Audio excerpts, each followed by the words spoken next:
অনেকেই আমাকে জিজ্ঞাসা করেন যে পাহাড়ে ঘুরতে যাওয়ার সঠিক সময় কোনটা।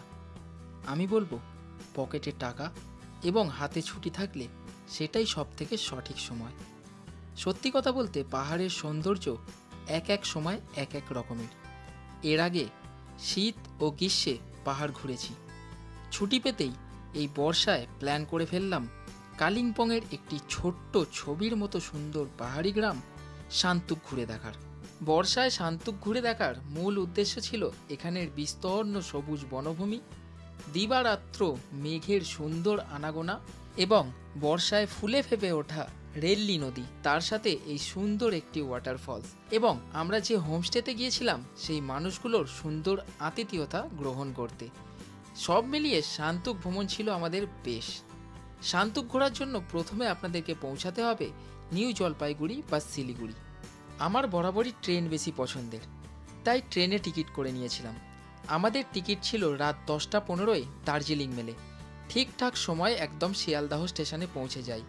পৌঁছে ট্রেনে উঠে পড়ি। রাত 10:15 ট্রেন, সেইভাবে ট্রেনে উঠে কিছু করার নেই, খেয়ে দিয়ে শুয়ে পড়েছিলাম। সকালবেলায় উঠে পড়ি, কারণ ঠিকঠাক সময়ে আমাদের ট্রেন পৌঁছে দিয়েছিল নিউ জলপাইগুড়িতে। আমরা নিউ জলপাইগুড়ি স্টেশনে নামি এবং স্টেশন থেকে বাইরে বেরিয়ে যাই। স্টেশন থেকে বাইরে বেরিয়ে গাড়ি স্ট্যান্ডে গিয়ে আমরা একটা শেয়ার গাড়ি করে নিই শিলিগুড়ি জাংশন যাওয়ার জন্য। শেয়ার গাড়িতে ভাড়া নিয়েছিল মাথাপিছু 30 টাকা করে। আমরা পৌঁছে যাই শিলিগুড়ির তেনজিং নর্গে বাস স্টপে। সেইখান থেকে আমরা বাসে করেই যাব আজকে কালিম্পং। সরকারি বাসের একটা টিকিট করে ফেলি মাত্র 110 টাকার বিনিময়ে কালিম্পং পর্যন্ত। বাসে উঠে পড়ি। বাসে সময় লাগে 3 ঘন্টা মতো। আপনারা যদি একটু আগে গিয়ে লাইন দেন আপনাদের পছন্দের মতো সামনের দিকে সিট পেয়ে যাবেন।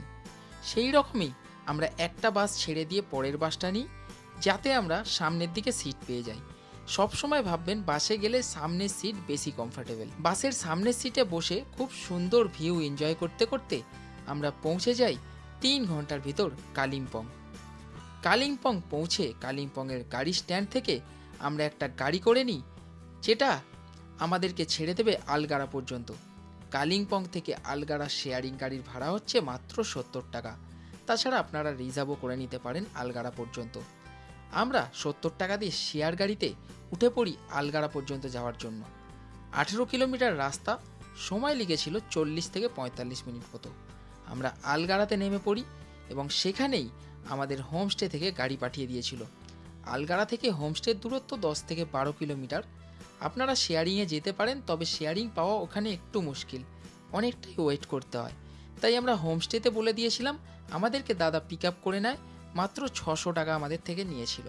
সিজন অফ সিজন অনুযায়ী 1-200 টাকা এদিক ওইদিক হতে পারে। আমরা পৌঁছে যাই আমাদের শান্তুকের হোমস্টেতে।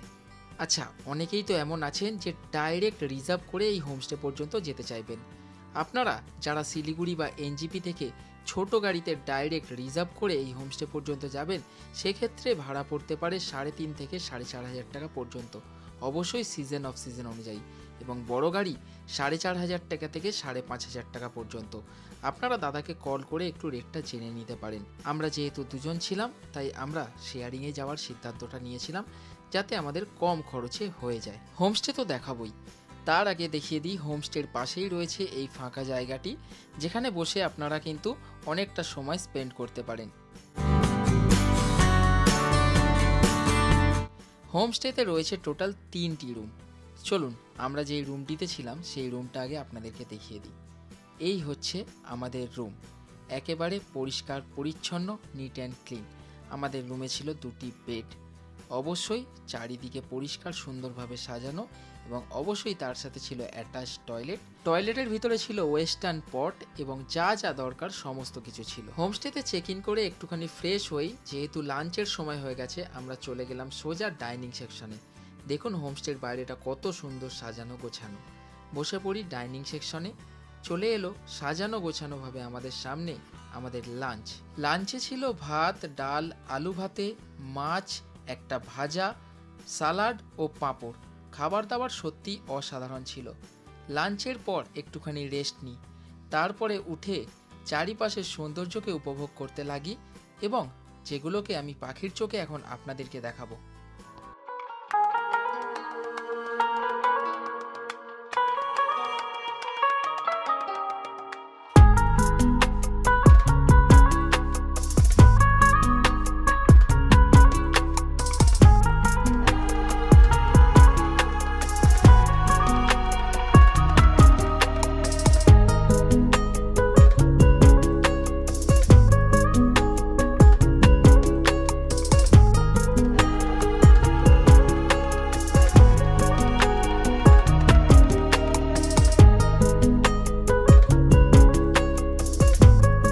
বিকাল 5টা নাগাদ হোমস্টে থেকে আমরা হাঁটা পথে রওনা দিই হোমস্টের ঠিক নিচের দিকে অবস্থিত রেলি নদীর দিকে।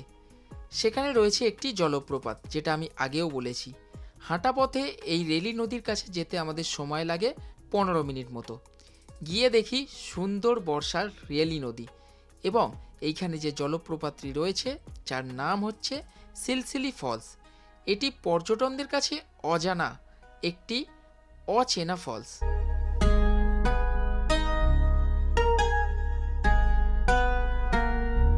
ওয়াটারফলসে কিছুটা সময় কাটিয়ে আমরা ফেরত আসি হোমস্টেতে। সন্ধে নামতে হোমস্টে আরও অপরূপ সুন্দর লাগছিল। দিদি নিয়ে চলে এলো গরম গরম চা, তার সাথে ফ্রেঞ্চ ফ্রাইস এবং একটা মশলা মুড়ি বানিয়ে দিয়েছিল, সেটা সত্যি এখনও মুখে লেগে রয়েছে। আর তার সাথে ওখানে লোকাল ভুট্টা দিদি পুড়িয়ে আমাদেরকে দিয়েছিল। সত্যি বৃষ্টির দিনে বেশ ভালো লাগছিল এবং সন্ধেটা আমাদের দারুণ কাটলো। রাত প্রায় 10টা হয়ে গেছে, সময় ডিনারে। আবার চলে যাই ডাইনিং সেকশানে। হাজির হয় আমাদের ডিনারে আমরা রুটি আগে থেকেই বলে দিয়েছিলাম, ভাতেরও অপশান ছিল। ডিনারে ছিল রুটি, আলু ভাজা এবং তার সাথে চিকেন কষা। পরের দিন সকাল, এই ছোট্ট পাহাড়ি সুন্দর গ্রামে একটি সুন্দর সকাল। হাতে চলে এলো গরম গরম চা ও বিস্কুট, তার সাথে এই পরিবেশের মুগ্ধতা। এই হোমস্টেতে কালকে আমরা একটা জিনিস মিস করেছি। যেহেতু বর্ষা থেকে থেকেই বৃষ্টি আসছে, তাই বোন ফায়ারের সাথে বারবিকিউটা আমরা উপভোগ করতে পারিনি। আপনারা গেলে এইটা উপভোগ করতে পারেন। এই হোমস্টেতে যে 3টি রুম রয়েছে, প্রত্যেকটি রুমই প্রায় একই ক্যাটাগরির। রয়েছে 2টি করে বেড। টোটাল 12 জনের ক্যাপাসিটি রয়েছে এই হোমস্টেতে। সকালের ব্রেকফাস্ট এসে হাজির। ব্রেকফাস্টে নানান ধরনের অপশান ছিল, তবে আমরা ম্যাগি বলেছিলাম। ম্যাগির সাথে ছিল অমলেট এবং মটর সিদ্ধ। সত্যি কথা বলতে শান্তুকে একদিন থেকে পোষাবে না, আমাদেরও সেই রকমই হয়েছিল। আমি আপনাদেরকে রেকমেন্ড করব শান্তুকে অন্তত 2টো রাত থাকুন। এখানকার লোকাল কালচার এবং পায়ে হেঁটে ঘোরাঘুরি করুন, অবশ্যই প্রকৃতি আপনাদেরকে নিরাশ করবে না। আচ্ছা, আর একটা কথা, দুপুরের লাঞ্চে মাছের জায়গায় কিন্তু ডিমও থাকতে পারে। যেদিন যেটা অ্যাভেলেবেল থাকে সেটাই কিন্তু দেয়, যেহেতু পাহাড়ি এলাকা বুঝতেই পারছেন। আমরা যেইভাবে এই হোমস্টেতে এসেছিলাম দাদার গাড়ি করে, সেইভাবেই চলে গেলাম আলগাড়া। এই হোমস্টে বুকিংয়ের সমস্ত তথ্য আমি আমার ডেসক্রিপশানে দিয়ে রাখলাম। আমরা যেহেতু অফ সিজনে গিয়েছিলাম, মাত্র 900 টাকা মাথা পিছুতে আমরা থাকতে পেয়েছিলাম এবং এই খাওয়া দাওয়া সমস্ত কিছু পেয়েছিলাম। সিজনে মোটামুটি 1300 টাকা পর্যন্ত এই রেটটা যায়, অর্থাৎ 900 থেকে 1300 টাকা পর্যন্ত রেটটা ভ্যারি করে। বন্ধুরা, শান্তুকের এই ভিডিও আপনাদের কেমন লাগলো অবশ্যই কমেন্ট করে জানাবেন। চ্যানেলে প্রথমবার হলে অবশ্যই চ্যানেলটাকে সাবস্ক্রাইব করে পাশে থাকবেন। দেখা হচ্ছে নতুন কোনো জায়গার সন্ধান নিয়ে। ততক্ষণের জন্য সবাই ভালো থাকবেন এবং সুস্থ থাকবেন।